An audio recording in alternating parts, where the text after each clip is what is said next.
Magandang araw mga kaibigan. Pag-usapan naman natin ngayon si pambansang kamao, Manny Pacquiao.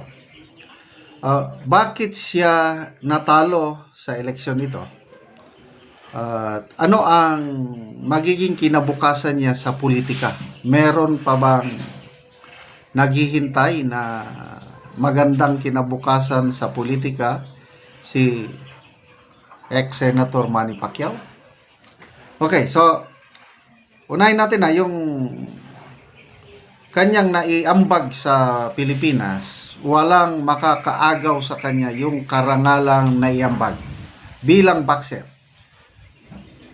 There's only one Manny Pacquiao, hindi lang sa Pilipinas kundi sa buong mundo, yung 8-time World Division Champion. Salamat, idol, pambansang kamao. Okay, pagdating sa politika, nung una,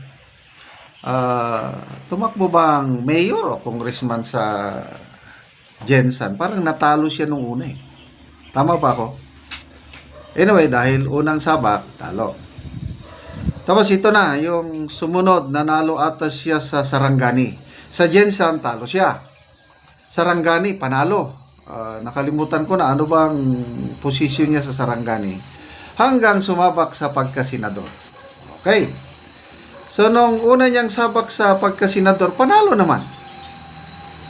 Bakit siya nanalo noon? Okay, sa tingin ko, nanalo siya noon dahil okay pa naman siya. Lalo na nung nakadikit pa siya sa mga Duterte. Dati PDP laban yan eh. Magkakapartito sila. National President pa ata siya ng PDP. Basta mataas yung kanyang position sa PDP at dikit na dikit siya sa Duterte. Kaya nananalo siya nung una eh. Dito ngayon nagsimula ang problema niya. Ito yung mga mistakes. I don't know kung mistake. Basta yung kanyang pagsimula sa kanyang downfall. Nung humiwalay na siya sa mga Duterte, nung tumakbo siyang presidente noong 2022, nagkagirian na sila sa mga Duterte.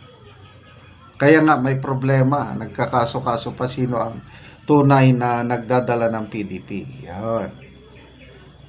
Lumaban siyang pagka-presidente. In fairness, maganda yung showing niya, number 3 siya eh. Noong 2022, tinalo niya si Moreno, Mayor Moreno, tinalo niya si Ping Lacson. Ang dami niyang tinalo. So, okay pa siya. Okay pa siya. By that time, marami siyang following. O ngayon, tumakbo ulit siya. Ano ang number 1 na rason bakit siya natalo? Sa tingin ko, plus mga comments na nababasa ko, yung pagbalimbing niya. Yung bigla siyang sumama sa kampo ng mga Marcos. Yun ang greatest single mistake ni Manny Pacquiao, itong niya. Grabe yung kanyang batiko sa Marcos family noon. Yung mga magnanakaw yan. Pag manalo ako, ikukulong ko sila. Mga ganon. Talagang anti-corruption nung una. Which is a good platform, yung anti-corruption.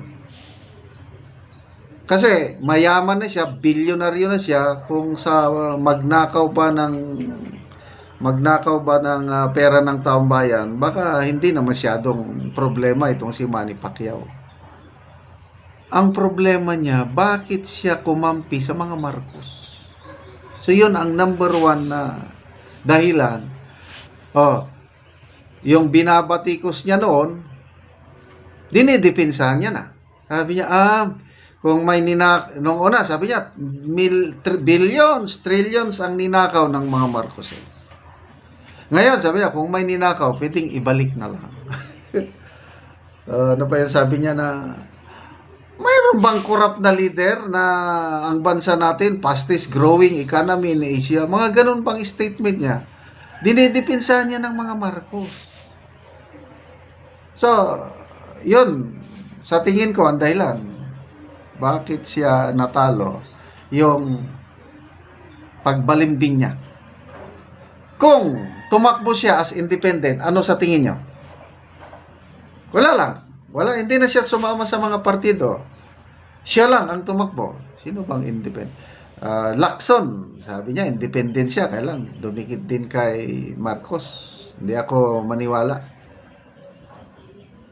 Si Aimee, sabi niya, independent. Kaya lang, inadapt ng PDP. Kung naging independent lang sana si ex-senator Manny Pacquiao, baka mananalo pa siya. Masyadong, it's a political mistake, political gamble yung umalis siya sa PDP, naging member ng partido ni Pangulong Marcos Jr., tapos yun na. Okay, magbasa tayo sa mga comments ha. Ito, Cheryl Red.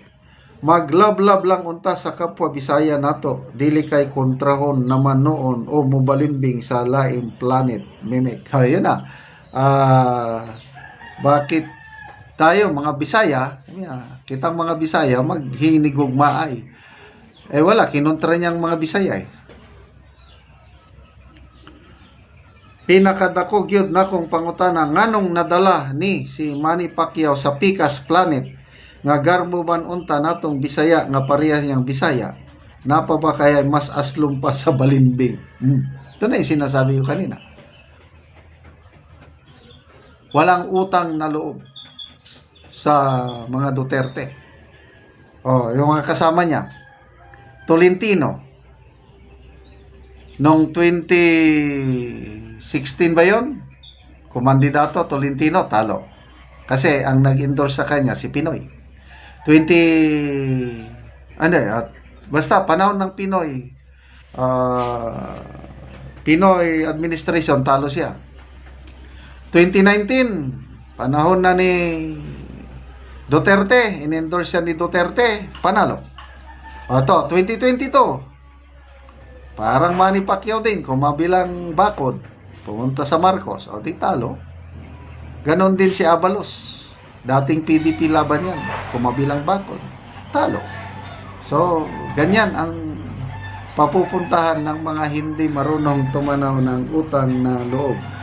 Ford Ostray, balimbing man. Richard Lumaban, daog unta kung dili ka sa Pikas. Yun na nga. Gerson Stanford, hala, Minghoy man ang baby. Dili ta kasurang-surang.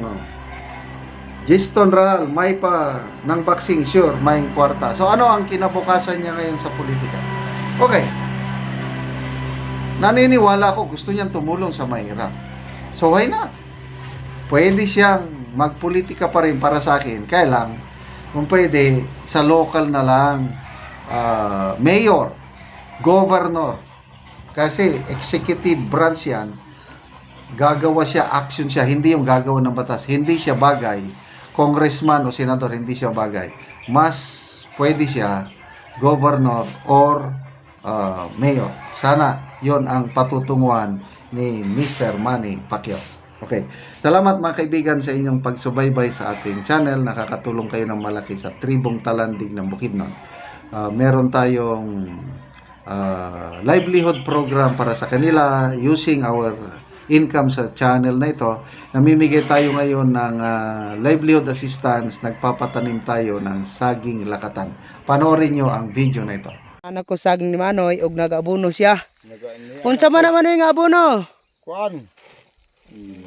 Dopos, Nopos og kuan. complete. Complete Ammonium, ammonium. May akong gi kuan diri. abono. Abono. Para dali ra mangunod. Pila gani ni Manoy kapunuan nimong saging? 210 ni. 210. 210. Kining So, akong kuan diri. So maayo gid Manoy. Maayo gid Manoy ang tubo sa imong saging lakatan.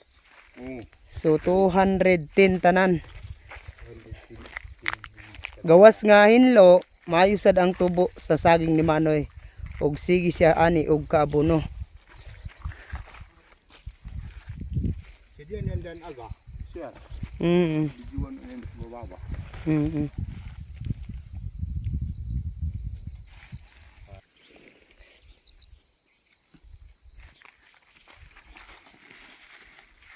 O karon Manoy, manang unsa inyong maistorya bahin sa padayon sa pagpananom o sa pagsuporta sa abono? Maayo gyud nga kuan gihatagan mi sa magpadayon ang suporta sa naghatag aning mga saging ug abono. Mm. Aron Jimmy. mo lambo pag ayo ang among tanom Mm. sa maaning Saging. saging. Lagi. Aron dali ra ta maka-harvest. Mm. Mahawas ta og kalisod kita mga kapos. Labi na og na ako'y mga estudyante na magpasalamat ko kung mangundod na kining among saging na anak ko ika-suporta sa akong mga eskwela. Oo. Kung di mi way among suporta nga saging, kining akong bana di na magwanta pagtrabaho kay Ginoo. Oo, salamat kay manang. Umuuna ni ang makita saging ni Manoy sa iyang area sa Mount Kitang